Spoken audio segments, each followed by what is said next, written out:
understandable. Now, I don't know if we're going to get through it all today. Most likely, this material is going to carry over to tomorrow because in my effort to make it easy to understand, it got a little bit lengthy, but this material is how a signal travels down a nerve. And it's a little bit confusing, but I wanted to try my best to make it into a way that was easier to understand. So, because it is complicated. So, this is in Google Classroom. But this is just kind of a refresher on some of the things we've already talked about a little bit. There's a couple important things to remember. We've mentioned ions before, if you think back to chemistry. Ions are just atoms that have a charge. So it could have a positive or it could have a negative charge. And that's basically what like this whole idea of the signal traveling is about, positive versus negative charge. And as the signal is traveling down an axon, then it's going to change the positive versus the negative charge. Now, because, and we mentioned this before because last class we talked about the proteins that are in the membrane and how the proteins are there because if it has a positive or a negative charge, it can't pass through the membrane on its own. It needs a protein to let it through. So that's really important too. So changes in charge can affect the membrane proteins and these channels. As these charges change, the protein channels are going to open, allowing certain things to pass through. So as long as these channels are closed, nothing can get through, at least as far as charges are concerned. So you have to wait for these channels to open, and as long as the channels are closed, the charges are going to stay on the sides that they're originally at. So channels allow for the ions to flow down the concentration gradient. So if there's a high concentration on one side, it's going to stay high unless the channel opens, and then it's going to flow down to the other side until it balances out. Now the ones we're really going to focus on are sodium and potassium. Sodium and potassium are the big ones. There's also some chloride and there's also some proteins. The proteins have a negative charge. So those are all kind of things you need to keep in mind as we move forward. Sodium and potassium are the main ones that we're going to work with. There's this whole sodium-potassium pump thing. Okay, so here's how this starts. For most of these pictures, as we go through this, the top is the outside of the axon and the bottom is the inside of the axon, and this is the membrane. So top is outside, bottom is inside, and this is the membrane of an axon. So the outside of the axon usually has a high number of sodium, and the sodium has a positive charge, so the outside is going to have an overall positive charge. And it also has some chloride, but the chloride is not too concentrated. So mostly on the outside of the axon, you're going to have a positive charge. And that's why it says -70 inside the axon. So inside there's a high number of potassium, but even though the potassium is also positive, there's more sodium outside, so they're both positive, which is a little confusing. But there's more sodium outside. There's so much sodium outside that it outweighs the potassium. So it makes it seem like it's negative inside. And it's -70 inside when the nerve is at rest. And this is at rest. So we're starting with the nerve completely at rest. It's not doing anything. Nerve has not been activated, no stimulus. So at rest, it's -70 inside the axon. All of the gates and channels are closed. No signal yet. Positive outside, -70 inside. That's fine. I'm giving you some time. Also, we need to just kind of process it.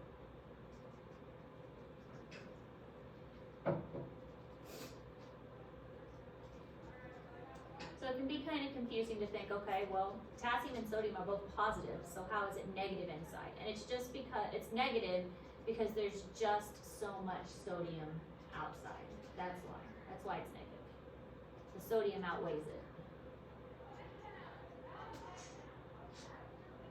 It overrides it.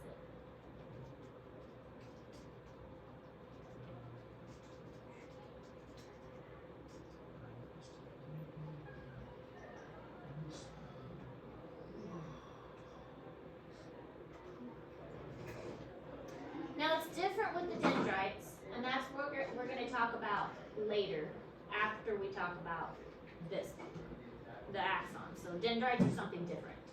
This doesn't apply to the dendrites. This only applies to axons.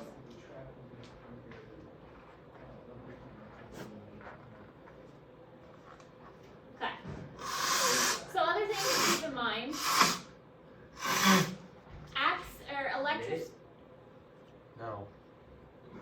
Electrical signals are fast. They're specific or localized, and they are like shocking in that they happen like they're also called like an all or nothing. We'll get to that too. And they are conveyors of the chemical signal. So chemical would be the acetylcholine we talked about with the muscles. That's chemical. Okay, so they are trying to pass the information until we can get to the chemical signal. They are sometimes used for coordination among cells and sometimes used for integration. So we have a chemical signal, and then we have the electrical signal, which is what the axon does, and then we have another chemical signal. So basically, they're like the in-between between the chemical signals. It's all kind of working together.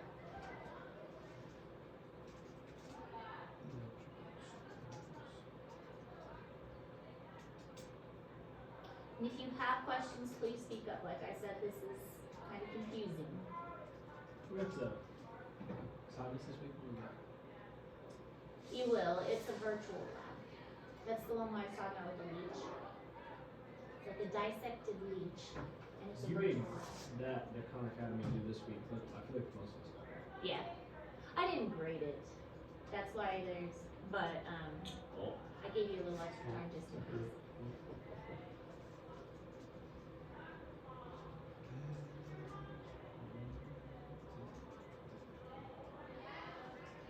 You said you were going to do Tuesday instead of Friday. All my assignments are Where's due. the week? I make all my assignments due. Gotcha. I can grade one a week.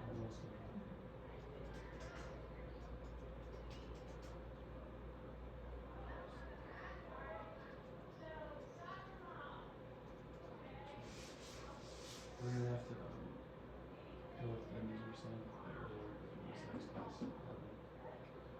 Oh yeah, the forensic class. What's that? Their forensic class. Who is your friend? Miss Not her Hackles. class. Yeah. It's with the seventh hour? Yeah. That's Seventh hour. like Trace and that's nice. That's not fair. So this bruise. What'd you do? From basketball. Where it hurt? Look. I think it was that violent of a sport. Game. Those are rough game. I don't know if you get those bruises on your elbows. Yeah, it goes. It's going away because I get one. I get one right here. All right, so the traveling electrical signal, it's non-decremental, means over time and distance, it does not lose momentum. It keeps the momentum. It doesn't tire out. We already talked a little bit about how a nerve doesn't get tired. Well, the signal doesn't get tired. Once the signal goes, it goes. Again, imagine a fuse. The fuse in that video was a great example. The fuse, once it's lit, the fuse continues. Okay, it doesn't tire out. It's also called an all or none. Once the signal reaches a certain point, like the stimulus reaches a certain point, then it goes. And it's either goes or it doesn't. There's not like maybe I'm gonna start. No, it either goes or it doesn't go. It's all in or it's not happening at all. It's an all or none event. It's also only going to go in one direction. It's unilateral. It doesn't go backwards. And that's why we have the afferent versus the efferent nerves. We have some that go one direction, we have some that go the other direction because the nerves don't travel backwards. They only go in one direction. Only on tissues with voltage-gated sodium channels because we need those channels that are going to open to allow the sodium to pass through. If we don't have these channels that allow the sodium to pass through, then we're not going to be able to change that -70 to a positive number. That's what the channels do. They allow that sodium to come in and change that -70. But if we don't have those channels, it's not going to happen.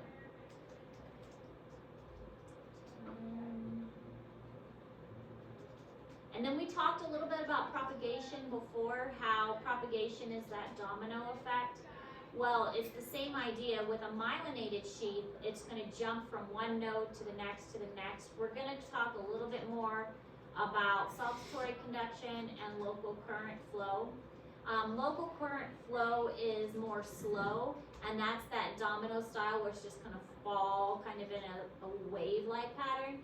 Saltatory conduction is jumping from one node to the next, and this jumping is actually quite faster. And that's what we're going to find in a myelinated axon.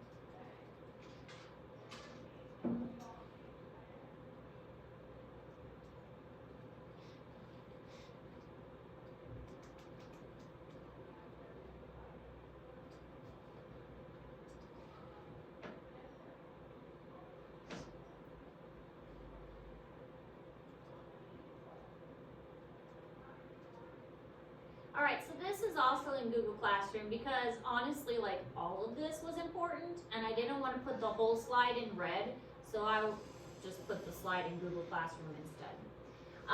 So if the axon starts at 70 at a resting potential, what's considered the threshold is -55.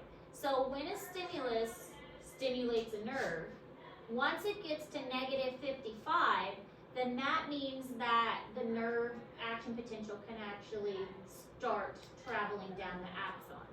So when it's at a -55, then we're going to have those gates open.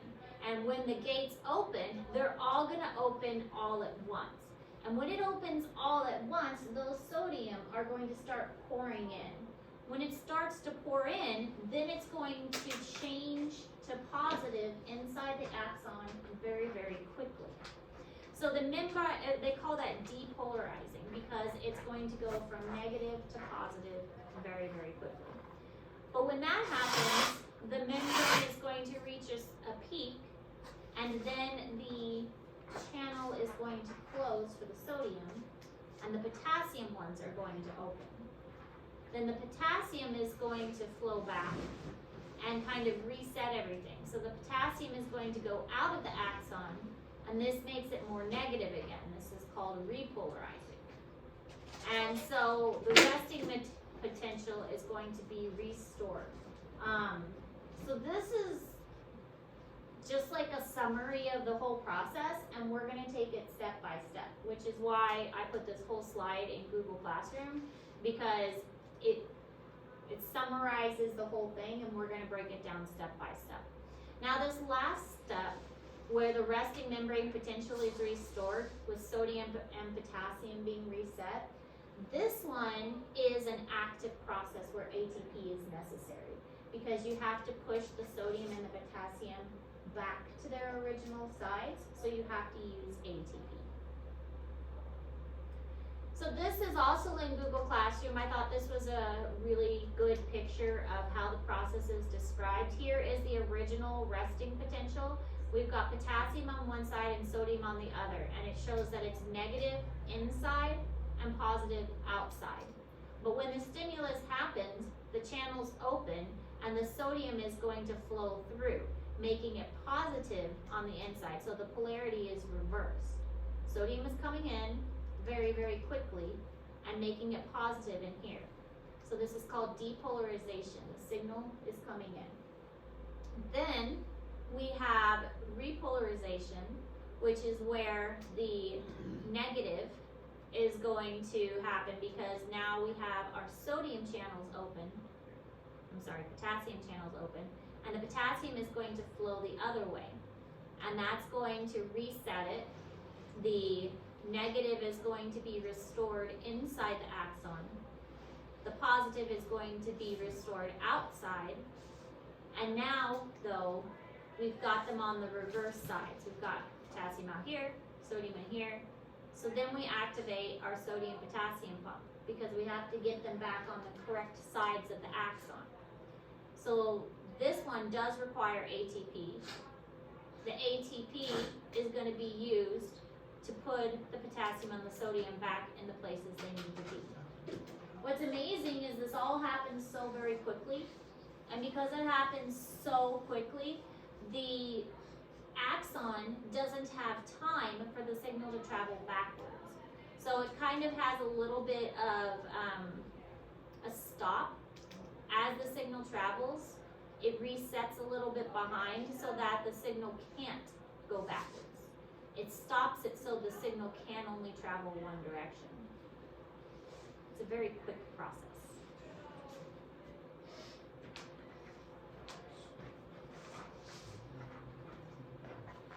And this shows how the channels are closed. So this one is closed and unresponsive because both sides are closed. Nothing can get through this channel. This one's closed and responsive, so you still can't get through it, but because one side is open, it could be triggered more easily. And this one is open because both sides of it are open, and so we can have the sodium flow through both sides of this channel. Thank you.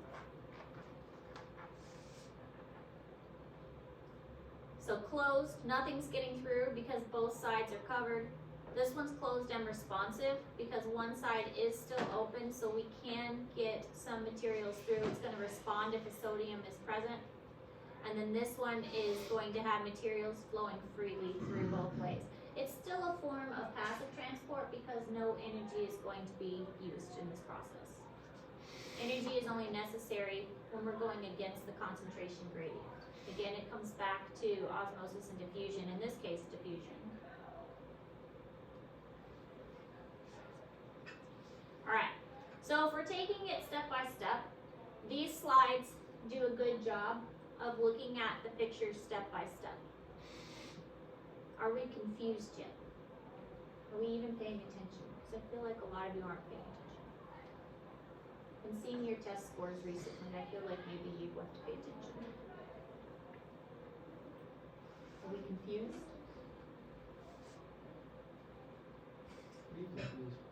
I feel like you aren't paying attention. We love it. No, they weren't paying attention to any of these. And their test scores were Terrible? terrible. So I feel like they should be paying attention. But that's okay, because that does mean the next test scores are bad too. And then it'll be on. I didn't incur their last test. Did not. It did not. Good. Yeah.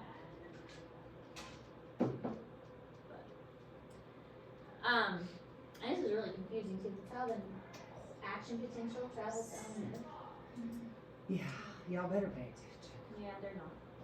They're all just staring at the computers. Anyways, I bet they're watching basketball. Yeah, it's okay. They don't want to listen to me. That's when I get passive aggressive. Oh. And I just, the passive aggressive part of me just doesn't curve tests. That's what I do. I get passive aggressive. Anyways, I'm recording it. They can go back and listen to it. Anyways, so, the process of action potential formation. So, when a stimulus happens, in this case, the sodium is green and the potassium is blue. So everything is on all the potassium is on this side, and all the sodium is on this side, and then we have our sodium channel, which has closed on both sides. And see, I worked really hard on this lesson too, because I tried really hard and spent a lot of time on it. I know, to try and make it easy to understand. I spent like hours on it. Whatever. I appreciate you. I'm glad you appreciate it. I have nothing to say. So the channel is closed so that nothing is going to get through because there's been no stimulus yet. And this little chart here, or gauge, shows that it's at -70 because it's resting. Because -70, this is like if you put an electrode in here, and the electrode shows that it's resting at -70. And so this would be the positive side and the negative side. So an excitatory stimulus is going to stimulate the cell. So this purple is the excitatory stimulus. And it's starting to stimulate the channel to open. We don't have a whole lot going on yet, but it's going to start to activate the original sodium gated channel. And the blue is going to start to move, well, not the blue, the green. The green is the sodium. The green is going to start to move to the other side and start to make it more positive on the inside, and that's going to initiate our response. Yeah.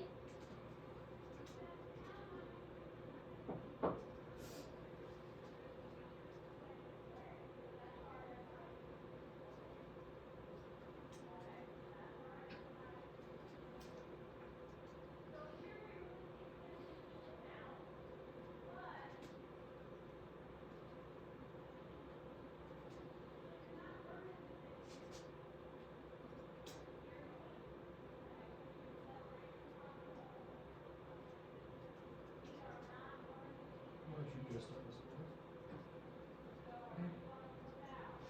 Because you're wearing a flame? Yes. Countries I wanted to get there. I'm dressed up as a soccer man.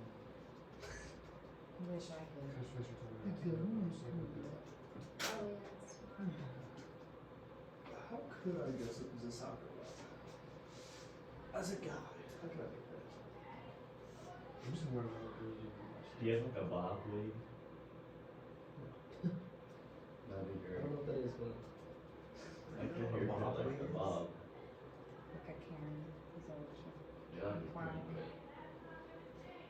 what kind of haircuts do you carry? A bob. So sodium enters, now that we have both gates open.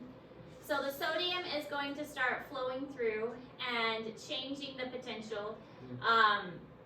And it's going to cause the depolarization. If it reaches the threshold, which is -55, then it's going to cause more gates to open. But it's not going to have a massive influx of sodium unless the threshold of -55 is going to be reached.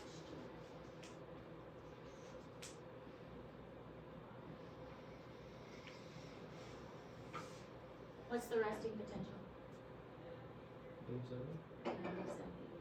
You said I wasn't paying attention. NV. What does that mean? Millivolts. Like, no. yeah. Do the micro milli. I froze that backwards with my hands on. Oh, for Huh? real? Backwards P thing. What time is the other thing? That's not millivolts. That's micro. That's mu. Mu? What time's the other thing? 145. Yeah, population average, but, I'm not coming around game day. Statistic. oh yeah, that What's is. the governor? You We should, have to check his schedule. you should, He didn't care Wait, about what's the us. governor? Yeah. should wash your ball up. What's the governor? No. What is it? Wait, so what's happening? Is he He's gonna, having an he's gonna assembly, go to? he's getting interviewed. What do we? We're all in there. You should come, you should, get us a mic over for the gym. He does not. What did he say? I think we should You get should Lee give to us be some able to- money to open a gym. Just for like events, so we don't have to. Can Galen just pull up with the Who? Caleb? Okay. Did she get banned from Walmart? So then we have the rising phase. And the rising phase, if the threshold does get above negative 55. So we've had a stimulus, and the stimulus is able to get above negative 55. Then we have a lot of sodium channels that all open up at the same time. And they are going to, here are all the different sodium channels. They're not open yet. We're going to get there. But they are going to, if the threshold is reached, all the voltage gated sodium channels will all open at the same time, and this is going to cause a lot of the sodium to pass through.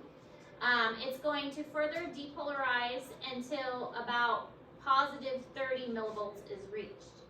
So it's going to very quickly cause the sodium to go from one side to the other, and that's because they're going from a high concentration to a low concentration according to diffusion.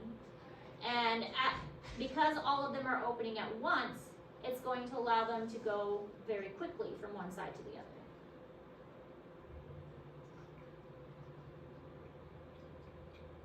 So now we have lots of positive on one side. And those channels are very specific to sodium, so only the sodium is going to flow through. You know what I think would help us understand stuff is when we stop in the silent, you go over the key points at the end. And you're like, ask us questions. Then we hear Blake get the right answer, we're like, oh yeah. Well, that helps Blake learn. Well, it helps me learn when I hear it. Like, I don't hear it as much because if I just put my head down inside, I don't know it's gonna. And then if I, it's part of it. I feel like you ask questions as you teach the notes. I feel like at the end. I feel like you guys can ask questions throughout as well. It's just not I fun teach to this ask. as a college class. This is how college classes are. I'm not.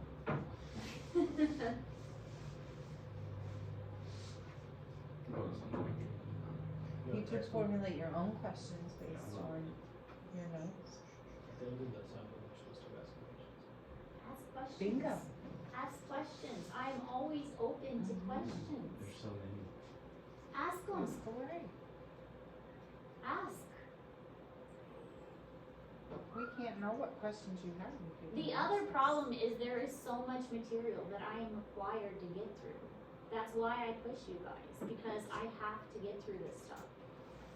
And we are behind as it is. I have so many systems that we still have to get through. We have to get through this stuff. And we are already behind.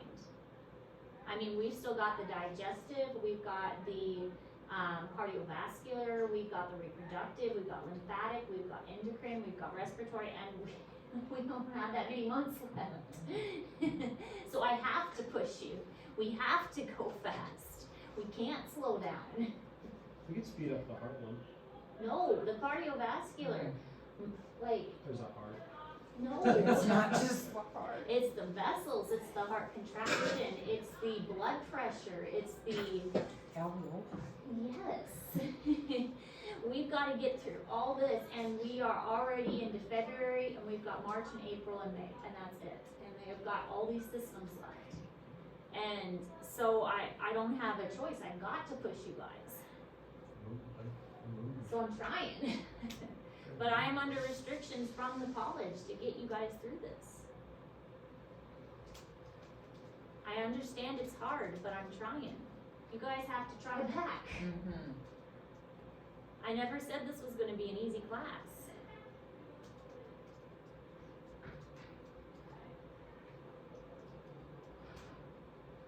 I mean, if I could, I would take out less assignments and I would give more notes.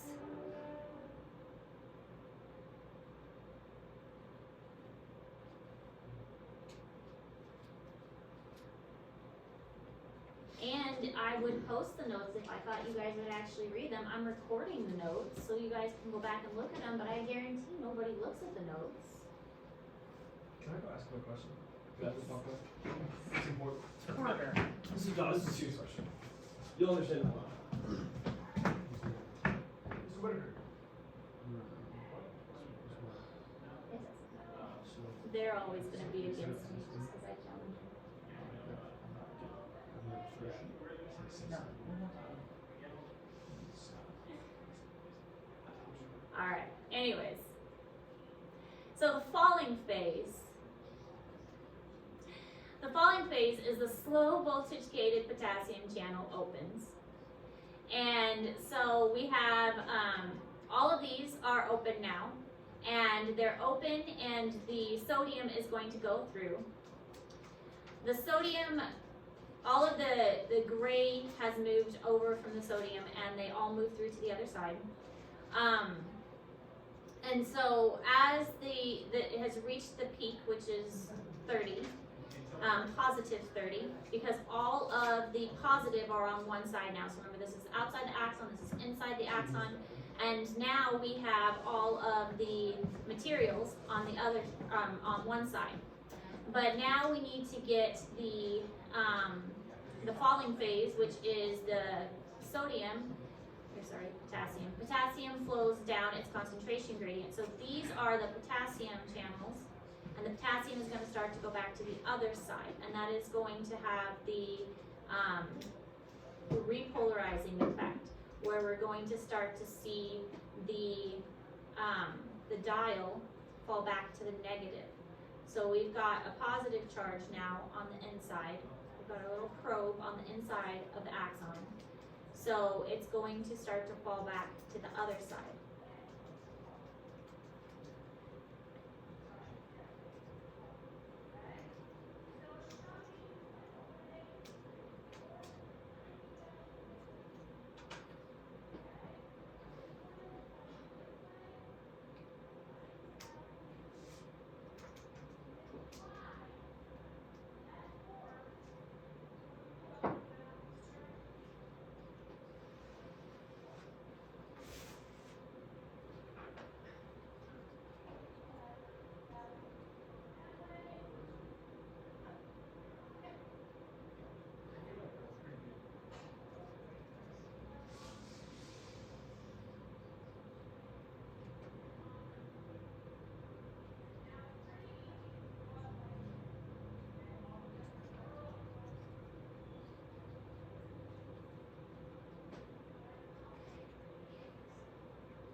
Okay, so now we have the sodium has closed. The sodium can't come in anymore, but the potassium has opened. So the potassium is going to go back to the other side. And what happens is it actually is going to cause it to repolarize too much. And so it actually drops below 70, negative 70, and it's called hyperpolarization. So it actually goes to about negative 80 on the inside because we are a little bit too negative on the inside now. So it's dropped too much on the inside and it's negative 80, and this is called hyperpolarization.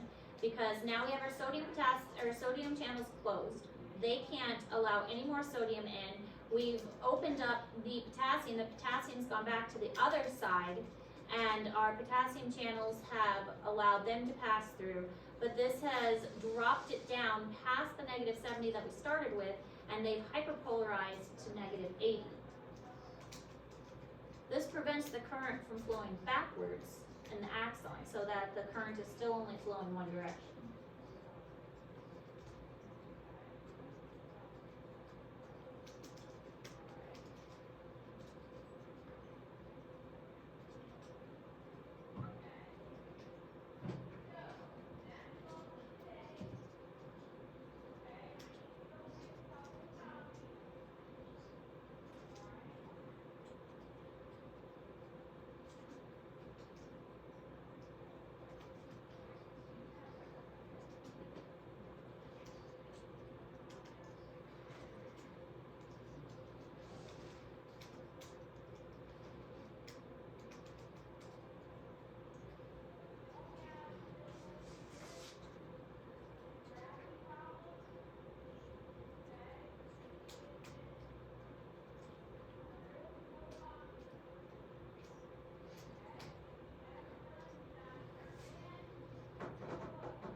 So now we have finished our action potential. The signal has traveled the length of the or at least part of the axon. It will continue this process throughout the length of the axon. This process just repeats as it goes down. It does this over and over and over. The sodium channel's open, the potassium channel's open, but we need to reset it completely. And in order to do that, we need to get the sodium back on one side and the potassium back on the other side. So they need to move back to the places they were originally at.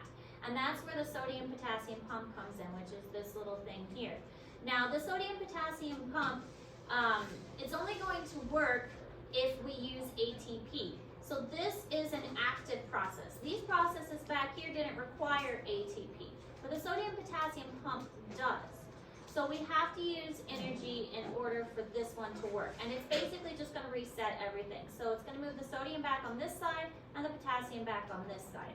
And it does it kind of at the same time. It picks up some of the sodium, pushes it over here, picks up some of the potassium, pushes it back over there, but it does need energy in order for that to work. And you'll notice that both of these are closed now so that they are no longer functioning until another signal passes through.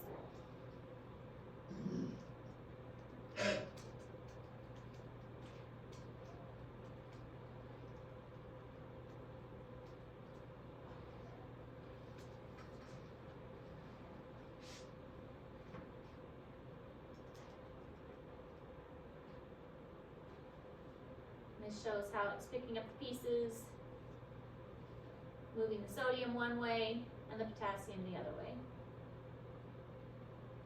Okay, this chart is in Google Classroom for you. And here is our resting potential, which is at -70. And then once it reaches -55, which is the threshold, it's going to go into the depolarizing or the rising phase, which is about to 30, and this is when all of the sodium channels are going to open very, very quickly, causing that positive change to occur. And then we have our threshold that is reached here. Then we're gonna have our repolarizing phase, which is when all the sodium is going, the sodium channels are going to open, potassium. The potassium channels are going to open, the sodium is going to close, and the potassium is going to rush through to the point that it is so much that it actually hyperpolarizes and it becomes a little bit too negative, down to about -80, until the sodium potassium pump resets everything and returns it to the resting membrane potential of about -70. So this is in Google Classroom with the explanations for it.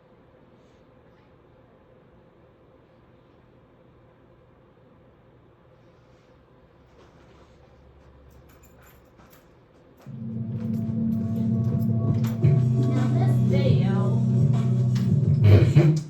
I didn't like the whole video. I only liked a portion of it. So I'm gonna skip to the part I liked. Right up there.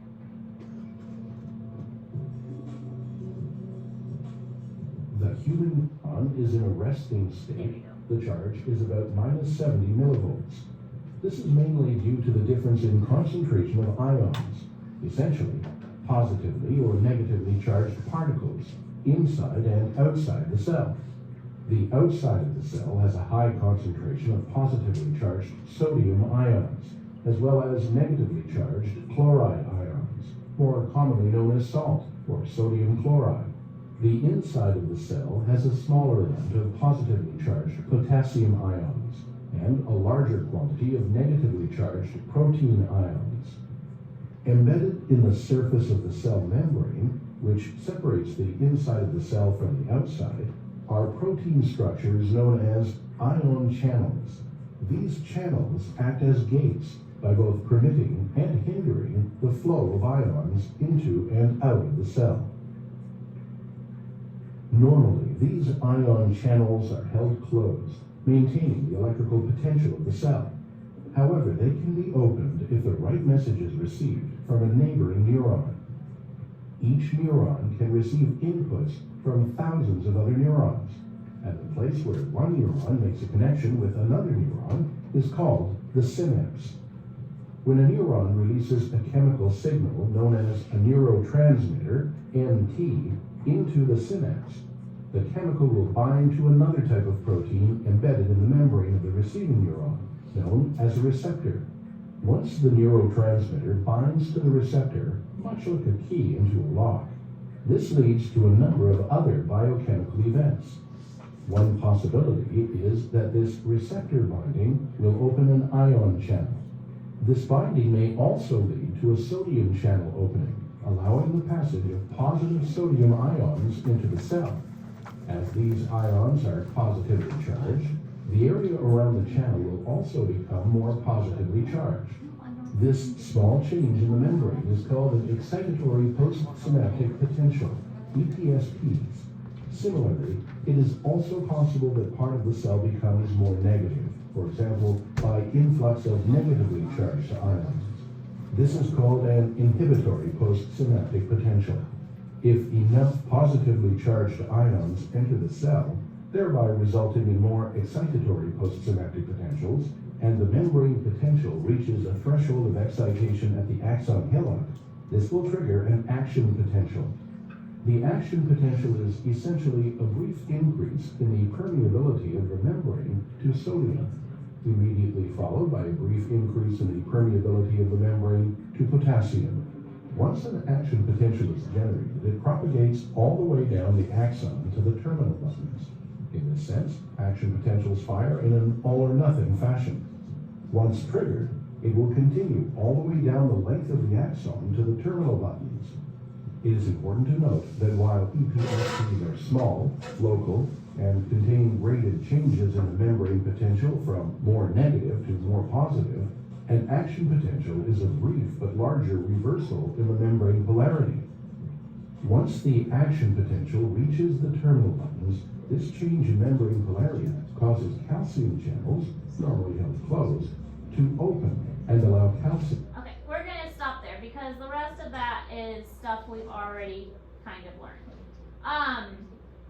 In fact, we're gonna go ahead and stop there for today because I don't want to get into the rest of the stuff yet, especially since we're almost out of time. So I also want to say, I hear you guys that this is challenging.